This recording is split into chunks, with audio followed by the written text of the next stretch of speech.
Ladles and jelly spoons, I'm Ariel Wickland. Welcome to my second vlog where I am going to be working on my island map for the project we're calling BookMon. If any of you came over here looking for world building tips or anything like that, this is probably not the video for you. I'll link some stuff down in the description below where I found resources that were useful. So if you're interested in watching someone go through the process, you might like this series.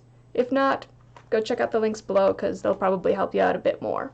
I figured I should start with a little island, which is a proof of concept of my world. Over here, we have something called the City of Rings. And this city was inspired by Attack on Titan. I knew that I wanted this city to be technologically advanced. I knew that I wanted the higher-ups in the city, or the people in power, ultimately trying to suppress their knowledge of anything outside the walls, especially magical monsters. We got over here right now something called the Abandoned Village. This is going to be connected to the City of Rings, as like maybe the Abandoned Village was full of farmers and people of that nature, and the Abandoned Village became abandoned because of this settlement, which for right now I'm calling the Striped Hyena Settlement. At least I have something going on here where there is trade. That's something to really consider too when you're building a world. Where are people getting their goods from? How do they survive? How are they interacting with the world outside? I mean, the City of Rings, I think I figured out, can be self-sustainable. The City of Rings has the technology to use reverse osmosis in order to get salt out of water and separate the two.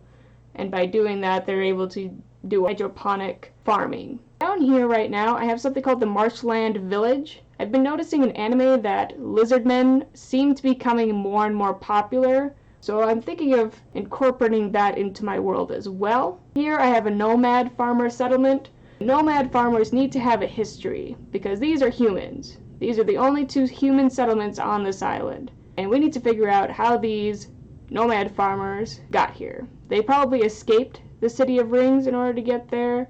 And then we also need to figure out how everybody got on the island. Humans probably escaped here after a great war conflict, which right now I'm just titling The Great Divide. But I've decided along the mountains I wanted to have like a desert that would help protect this mystery tower.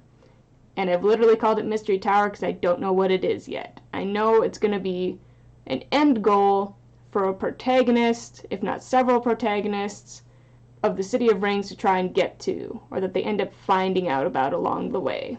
And I also found out something called like fog deserts. Pretty much deserts that are foggy all the time. Like they can't really bear any life because the moisture doesn't really get into the soil.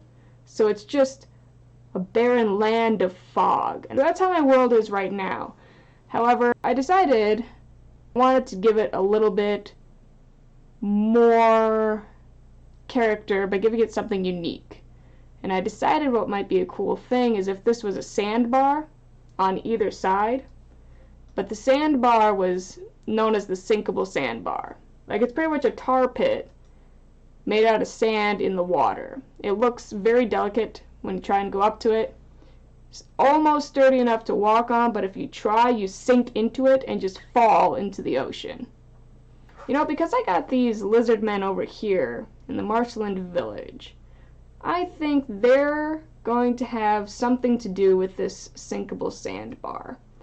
Like, I think what would be good for them is if they figured out resources in this sandbar that they can use, that no one else has figured out yet how to use. So that's an introduction to my island. I started out with the premise idea, which I explained in my first video, and then I decided what human society would look like in a world inhabited full of magical monsters. And I'm going to expand it from there. I think next what I have to do is figure out these monster humanoids and their relationship with the actual monster creatures, because they have such a tighter bond that they would be very homogeneous together. I think that's the word I'm looking for. Is it homogeneous? They would just work so well together and be so closely knit that whatever one does, I think, would affect the other.